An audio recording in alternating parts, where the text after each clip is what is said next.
3.6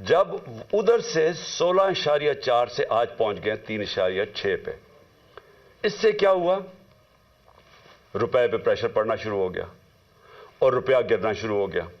تو یہ میں آج آپ کو بتاؤں کہ ہمارے دور میں یہ بار بار کہتے تھے تباہی کر دی ہم نے، مہنگائی کی تباہی کر دی، اس کے مہنگائی کے اوپر میں بعد میں آتا ہوں، لیکن روپیہ گر رہا ہے۔ اور بڑی وہ اسحاق ڈار وہاں سے سٹیٹمنٹس دیتا تھا لنڈن میں جدھر فرار ہوا تھا کہ میں نے یہ ڈالر کر دی اور میں یہ کر دوں گا، اور آپ کو پتہ ہے آتے ساتھ بھی اس نے پھر بڑھ کے ماری۔ تو وہ جو 84 روپیہ گرا ہے ہمارا ڈالر کے مقابلے میں صرف 9 مہینے میں۔ اب اس کا اثرات کیا ہے؟ سب سے پہلے تو اس کے اثرات یہ ہیں کہ جو پاکستان میں رہنے والے ہیں، جن کا جینا مرنا پاکستان میں، جن کے روپے میں کماتے ہیں، جو تنخواہ دار ہیں اس ملک کے اندر، ان کے اوپر اب کیا اثر ہوا کہ وہ اگر ان کے بینک میں پیسے پڑے ہوئے تھے تو ایک دم ان کے روپے کی قیمت گرنی شروع ہو گئی۔ یعنی جو روپیہ خریدتا تھا اس میں اب وہ کم چیزیں خرید سکے گا۔ لیکن جن کے پیسے باہر لنڈن میں اور آف شور اکاؤنٹس میں ڈالرز میں پڑے ہوئے ہیں، جنہوں نے بڑی محنت سے چوری کر کے پیسہ ملک سے باہر لے کے گئے ہیں، ان کی دولت میں اضافہ ہو رہا ہے۔ پاکستانیوں کی دولت میں کمی ہو رہی ہے، ان کی دولت اوپر جا رہی ہے۔ اور اس لیے میں ایک چیز بار بار کہتا ہوں، اور میں آج آپ سب کو یہ کہنا چاہتا ہوں، میری قوم غور سے میری بات سن لے، کبھی کسی پارٹی کو ووٹ نہ دو جس کی لیڈرشپ کے پیسے ملک سے باہر پڑے۔ کیوں؟ کیونکہ اب ان کو کیا فرق پڑ رہا ہے؟ مجھے بتائیں، جو اس وقت ملک کے اوپر مسلط ہے یہ زرداری اور شریف خاندان، ان کو کیا نقصان ہو رہا ہے؟ ان کے تو پیسے باہر پڑے ہیں، ان کے تو ہر یہاں سے جو پیسہ چوری کرتے تھے ہنڈی والے سے باہر ڈالرز میں، اور جب منگوانا ہو تو پھر کسی پاپڑ والے اور چینی والے کے نام پہ منگوا لیا فیک اکاؤنٹس پہ، اور وہی زرداری نے کیا فیک اکاؤنٹس میں۔ یہ تو پیسہ اپنا باہر بھیج دیتے ہیں، لانچوں میں ان کے ڈالرز باہر جاتے ہیں، جہاز جاتا تھا تو دبئی جاتا تھا یا باہر چلے جاتے تھے پیسے، ان کے تو باہر پیسے پڑے ہیں۔ تو اثر کس کو ہو رہا ہے؟ اثر ہماری طرح کے لوگ جو اپنا سب کچھ بیچ کے، جنہوں نے باہر کمائی کی تھی۔ میں نے جب لنڈن کا اپنا فلیٹ بیچا تھا تو میں جب اپنا روپے میں وہ پاؤنڈز کو روپے میں لے کے آیا تھا تو 90 روپے کا ایک پاؤنڈ تھا، آج 300 روپے کا پاؤنڈ ہے۔ تو ہم جو اس سے کیا ہوتا ہے؟ لوگ کیوں پاکستان میں پیسہ لے کے آئیں؟ لوگ باہر رکھیں، کیوں بیرون ملک پاکستانی اب پاکستان میں پیسہ لے کے آئیں؟ کیوں پاکستان میں سرمایہ کاری کریں جب روپیہ گرتا جا رہا ہے؟ وہ ڈالرز میں رکھیں تو ان کو نفع ہونا شروع ہو جاتا ہے۔ اس کے بہت دور کے نقصانات ہیں پاکستان کو۔ لیکن میں اب ذرا آپ کو، اپنی قوم کو صرف بتانا چاہتا ہوں کہ آپ کے اوپر، اب میں خاص طور پہ پاکستان کے تنخواہ دار طبقے سے بات کر رہا ہوں، جو بھی مزدور ہے، دیہاڑی دار ہے، پولیس والے ہیں، فوجی ہیں، بیوروکریٹس ہیں، جو تنخواہ پہ گزارا کرتے ہیں، آج آپ سب غور سے سن لیں کہ یہ رجیم چینج کے بعد آپ کے اوپر اب کیا اثرات اس کے آنے والے ہیں۔ پٹرول جب ہم تھے، میں پھر سے یاد کرا دوں کہ انٹرنیشنل مارکیٹ میں تیل اس وقت $110 کے ارد گرد جا رہا تھا، تھوڑا اوپر تھوڑا نیچے۔ آج ابھی اوپر گیا ہے انٹرنیشنل مارکیٹ میں تیل، ابھی بھی وہ کوئی $85 کے قریب ہے، یہ $75 تک آ چکا تھا۔ لیکن ہمارے وقت پہ کتنا لیٹر بک رہا تھا پٹرول اور ڈیزل؟ 150 روپے لیٹر ہمارے دور میں پٹرول تھا اور 145 روپے ڈیزل بک رہا تھا۔ آج جو پٹرول اور ڈیزل ہے وہ جب یہ روپیہ گرے گا تو روپے کی گرنے سے یہ اوپر چلا جائے گی اس کی قیمت۔ تو یہ اس کی قیمت اگر ٹیکسز مزید اور نہ لگائے گئے، 50 روپے لیٹر پٹرول اور 50 روپے لیٹر ڈیزل اوپر جائے گا یہ جو روپیہ گرا ہے۔ اس کے علاوہ میں چاہتا ہوں ذرا یہ آرام سے چیزیں سنیں آپ، کیونکہ آپ کو پتہ ہونا چاہیے کہ آج ہم کھڑے کدھر ہیں اور یہ جب میں کہتا جا رہا تھا کہ ان کو نہ بلکہ الیکشنز کروا دو، وہ بہتر تھا بجائے کہ یہ لوگ پھر آئیں اور یہ جو صرف ان کا تو مقصد اپنی چوری، اپنے کرپشن کیسز ختم کرنے تھے اور وہ کر لیے انہوں نے. تو یہ عوام کے لیے تو آئے نہیں تھے. عوام کو تو یہ اب جو چھوڑ کے گئے ہیں اب آپ کے سامنے. جب ہم تھے، ہم چھوڑ کے گئے تھے تو 12% تھی مہنگائی، انفلیشن، جس کو سی پی آئی کہتے ہیں. کنزیومر پرائس انڈیکس اس وقت 12% تھی. آج وہ 35% پہ جائے گی. یہ جو اب روپیہ گرا ہے اس سے اب یہ جائے گی 35% کے اوپر. اور جو دوسری ایک اور جس کو کہتے ہیں سینسٹیو پرائس انڈیکس، وہ ہوتا ہے، وہ مہنگائی وہ چیزیں ہوتی ہیں جو لوگوں کے استعمال میں، کھانے پینے کی چیزیں، بجلی، گیس، جو عام لوگوں کو افیکٹ کرتی ہیں. وہ ہمارے دور میں ہم 16 روپے چھوڑ کے گئے تھے. اور یہ یاد رکھیں تب قیمتیں سب سے اوپر تھی ساری. یہ جو گھی کی امپورٹس تھیں، یہ ایڈیبل آئل، یہ سب سے اوپر تھا. تو ہم اس پیک کے اوپر تھے تو تب وہ 16% تھی. یہ اب جائے گی 45 سے 50%. یعنی پاکستان کی تاریخ کے اندر یہ سب سے زیادہ مہنگائی ہوگی. اور جو چیزیں امپیکٹ ہو. اچھا، اسی دور میں صرف آپ کو بتا دوں، ہمارے دور میں 12% مہنگائی تھی. اس وقت ہندوستان میں 7% تھی. آج پاکستان میں 35% پہ چلی گئی ہے، ہندوستان میں 6% آ گئی ہے. تو وہاں مہنگائی کم ہوئی ہے. کیوں مہنگائی کم ہوئی ہے؟ کیونکہ انٹرنیشنل یہ جو کموڈیٹی سپر سائیکل ہے، قیمتیں نیچے آ گئی ہیں. تو وہاں 7 سے 6% آ گئی ہے، ہمارا 12 سے 35% پہ گئی ہے. تو سارے جو تنخواہ دار طبقے ہیں، آپ سوچ لیں کہ جب 35% مہنگائی ہوگی، آ گئی. مشکل وقت تھا ہمارے دور میں بھی، کرونا کا، انٹرنیشنل جو امپورٹڈ انفلیشن تھی اس کے ہمارے کنٹرول میں نہیں تھی. تو تب وہ سارے اوپر تھے. تو اب تو وہ نیچے آ رہے ہیں، لیکن پاکستان کے اندر آج مہنگائی بڑھتی جا رہی ہے. اور پھر سے جو تنخواہ دار طبقہ ہے وہ سب سے زیادہ اس سے متاثر ہوگا. جو میں عام آدمی کی اب بات کرتا ہوں، میں باقی لمبی چیزوں کے اوپر نہیں جاتا، لیکن میں صرف ایک عام آدمی جس کی بنیادی ضروریات آٹا ہے، ایک عام گھرانہ ہے، جو ہم نے اندازہ لگایا ہے کہ ایک عام گھر ہے، اس کے اوپر جو اب آٹے کا خرچہ آئے گا. کیونکہ ہمارے دور میں آٹا تھا، آٹا گیا ہمارا 60 روپے اور آج وہ گیا 150 روپے پہ. یعنی تقریباً 2.5 گنا سے بھی تھوڑا زیادہ. تو آٹا جو عام لوگ، ایک ہم نے اندازہ لگایا اب 18,000 روپیہ صرف ایک گھر صرف روٹی لینے پہ خرچ کرے گا. تو کمائی صرف جائے گی ان کی، جو بھی پیسہ کمائیں گے 18,000 روپے ادھر. جو عام آدمی استعمال کرتا ہے پیاز، ہمارے دور میں 44 روپے کلو تھا، آج وہ چلا گیا 230 روپے کلو. تو اگر روٹی آ بھی گئی تو اس کے لیے، پیاز کے لیے آپ کے سامنے، اور مرغی دگنی ہو گئی. اب بجلی پہ آ جائیں. دیکھیں بجلی جو ہے نا، یہ آپ سمجھ جائیں کہ یہ اب آ گئی. جو بجلی کے بل ہیں، لوگ پہلے سے شور مچا رہے تھے. ہمارے دور میں بھی لوگ شور مچا رہے تھے کیونکہ بجلی سب کو افیکٹ کرتی ہے. تو ہمارے 16 روپے یونٹ بجلی تھی تب، آج 36 روپے یونٹ ہے. لیکن اب اس کے یہ جو روپے گرنے کے بعد یہ پہنچ جائے گی، اس میں 8 روپے یونٹ مزید اضافہ ہوگا. گیس 47% گیس کی قیمتوں میں اب اضافہ ہوگا. اور ایک یہ سوچ رہے ہیں، ان کو کہا جا رہا ہے کہ آپ پچھلی جولائی سے گیس کی قیمتیں وصول کریں، 47% بڑھا کے ان کو وصول کریں. اس کا امپیکٹ عام لوگوں کو تو میں نے بتا دیا آپ کے اوپر کیا ہوگا، لیکن میں اب آپ کو بتاؤں کہ اس کا امپیکٹ پوری معیشت کے اوپر کیا ہوگا. سب سے بڑا اس کے اوپر امپیکٹ ہوگا پاکستان کی گروتھ ریٹ. یعنی جو دولت میں اضافہ ہوتا ہے، جس کو گروتھ کہتے ہیں دولت میں، وہ اس پہلے گر رہا تھا. انڈسٹری بند ہو رہی تھی، کسان متاثر تھا. کسان نے صرف یوریا کے اوپر، ہم نے کیلکولیٹ کیا ہے کہ یوریا کی جو قیمت بڑھی ہے 60